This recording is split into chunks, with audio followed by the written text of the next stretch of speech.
ये आकाशवाणी जयपुर अजमेर है। अब आप रितिका गुप्ता से झुंझुनू जिले की चिट्ठी सुनिए। इसके लेखक हैं संदीप केडिया।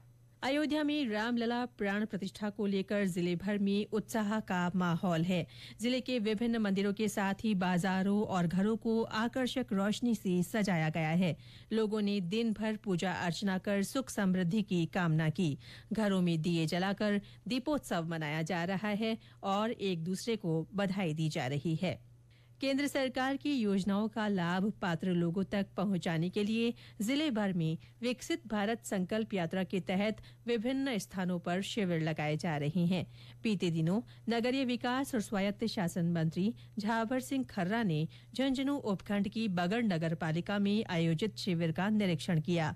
श्री खर्रा ने आमजन से सरकारी योजनाओं का अधिक से अधिक लाभ उठाने की अपील की। शिविर के दौरान लोगों को भारत को विकसित राष्ट्र बनाने की शपथ भी दिलवाई गई। चिन्मयी गोपाल ने पिछले दिनों झुंझुनू के जिला कलेक्टर का पदभार ग्रहण किया। उन्होंने विभागीय अधिकारियों के साथ बैठक कर जिले में चल रही विकसित भारत संकल्प यात्रा और सरकार की फ्लैगशिप योजनाओं की प्रगति की समीक्षा की। जिला कलेक्टर ने केंद्र सरकार की योजनाओं का ज्यादा से ज्यादा लाभ पात्र लोगों तक पहुंचाने की बात कही। उन्होंने कहा कि ग्राम पंचायत स्तर पर प्रभावी मॉनिटरिंग कर लोगों को सरकारी योजनाओं का लाभ दिया जाए। उन्होंने सरकारी स्कूलों में शिक्षा के स्तर को बेहतर करने, गरीब बच्चों के लिए निःशुल्क शिक्षा और डिजिटल लाइब्रेरी की भी व्यवस्था करने को कहा। प्रधानमंत्री ग्राम सड़क योजना के तहत जिले में 3 नई सड़कें बनाई जाएंगी। केंद्र सरकार के ग्रामीण विकास मंत्रालय ने इस संबंध में स्वीकृति जारी की है। इन पर 11 करोड़ रुपए से अधिक की लागत आएगी। इनमें पीपली डोबरा बिजोली, सूरजगढ़ लोटिया घिंगारिया और काली पहाड़ी इंडाली दोरासरा सड़क मार्ग शामिल है। जिले के आबूसर में जिला उद्योग केंद्र की ओर से हस्तशिल्प और पर्यटन मेला लगाया गया है। 19 जनवरी को सांसद नरेंद्र कुमार ने मेले की शुरुआत की। इस अवसर पर जिला प्रमुख और जिला कलेक्टर भी मौजूद रहे। ये मेला 28 जनवरी तक चलेगा। उद्योग केंद्र के महाप्रबंधक ने बताया कि मेले को इस बार और भी आकर्षक बनाने के प्रयास किए गए हैं। मेले में किसानों के लिए अत्याधुनिक तकनीक के कृषि संयंत्र और मध्य प्रदेश के कलाकारों द्वारा बांस से बने फर्नीचर की स्टॉल्स लगाई गई है। इस दौरान रोजाना खेलकूद प्रतियोगिताएं आयोजित की जा रही हैं। वहीं शाम को सांस्कृतिक कार्यक्रम हो रहे हैं। पिछले दिनों पुलिस अधीक्षक देवेंद्र बिश्नोई ने जिले भर के पुलिस अधिकारियों की बैठक ली।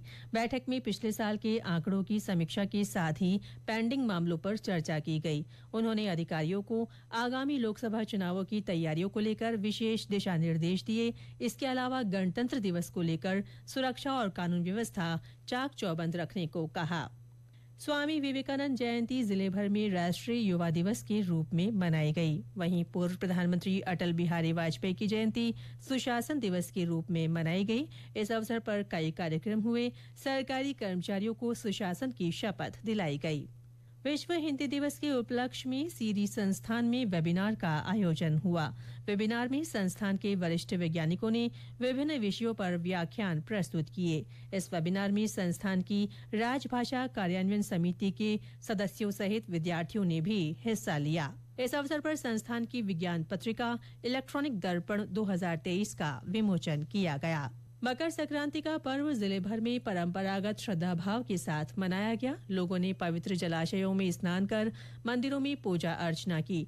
दान पुण्य के साथ ही मवेशियों को हरा चारा खिलाया गया। सुबह से ही मंदिरों में श्रद्धालुओं का तांता लगा रहा। भगवान को तिल और गुड़ के व्यंजनों का भोग लगाया गया। नए साल का स्वागत जिले भर में उत्साह और उमंग के साथ हुआ। लोगों ने देर रात 12 बजते ही आतिशबाजी की और एक दूसरे को नए साल की बधाई दी। साल के पहले दिन मंदिरों में धार्मिक अनुष्ठान हुए और लोगों ने पूजा अर्चना कर खुशहाली की कामना की। इन दिनों समूचा जिला तेज सर्दी और कोहरे से प्रभावित हो रहा है। सुबह के समय घना कोहरा छाया रहने से लोगों की दिनचर्या में बदलाव आया है। वाहन चालकों को परेशानी का सामना करना पड़ रहा है। कई स्थानों पर सर्दी से बचने के लिए लोगों को दिन में भी अलाव का सहारा लेना पड़ रहा है। इसके साथ ही झुंझुनू जिले की चिट्ठी समाप्त हुई।